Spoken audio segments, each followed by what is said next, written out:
Broadly, epidemiological studies can be classified into two groups. These are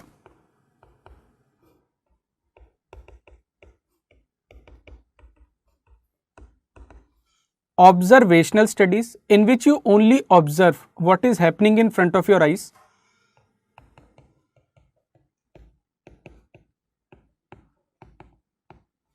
and experimental studies, where you actually try to intervene and do an experiment to change something.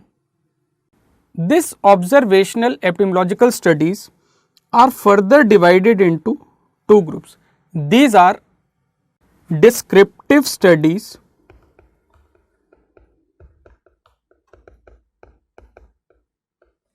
as the name is telling us, it is used to describe. Analytical studies, in which you also analyze, and second half of epidemiology, experimental studies, in which you give some experiment or intervention, are also known as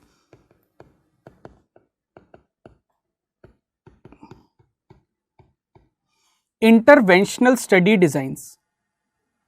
Now, before we go ahead with the classification, first we should understand what is the basic purpose of these different types of epidemiological studies.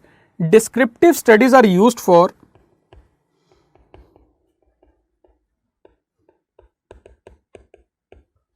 hypothesis formulation, making a hypothesis. Making a hypothesis between cause and effect is very easy. Testing your hypothesis, that is done by analytical study designs. And last step is, before you tell the population, you must confirm your hypothesis. So, interventional studies are used for hypothesis confirmation. So, make a statement, test your statement, confirm your statement. This should be the sequence of studies in epidemiology. Descriptive studies followed by analytical studies followed by experimental or interventional study designs. First we look at descriptive epidemiology. See, descriptive studies, you can use any simple study, cohort, case control, cross-sectional, ecological, any small study design which will help you in formulation of hypothesis. Only thing you have to be careful, this hypothesis should include three parameters. These are time, place, person. So, whenever we make any hypothesis to be tested, that hypothesis of cause and effect must include time, place, person. Take an example. First example, swine flu, which is affecting adult male and female population of Mexico in 2009, is possibly caused by pigs. So, swine flu is the outcome, pigs are the causative agent which are suspected to be, and I have included time, place, person. Mexico is the place, adult male female population is the person, year 2009 is the time. This is how your hypothesis should look like. Similarly, another example, lung cancer, which is the second most common cancer of male population in India in 2019-20, is possibly caused by smoking. So, smoking lung cancer becomes cause effect, and I have said second most common cancer of male population in India in 2019-20, place, time, person, all three are there.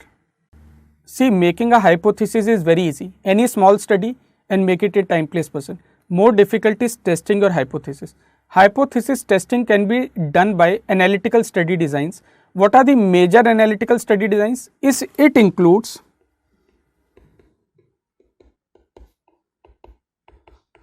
cohort study,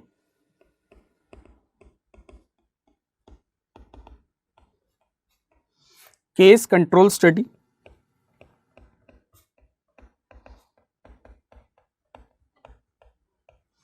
cross-sectional study design,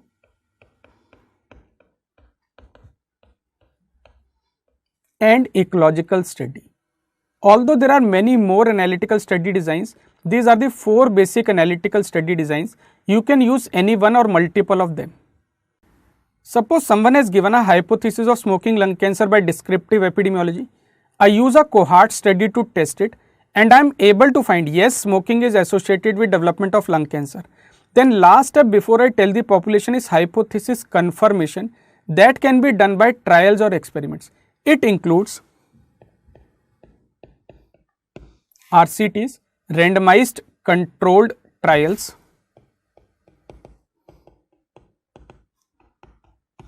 clinical trials, and also include community trials and field trials. They can be used to confirm your hypothesis. Although we are going to discuss a lot more study designs which are combination of designs or some higher level study designs in epidemiology, please remember these are the basic study designs in epidemiology which are mainly asked in our examinations. So these we have to first build upon our conceptual base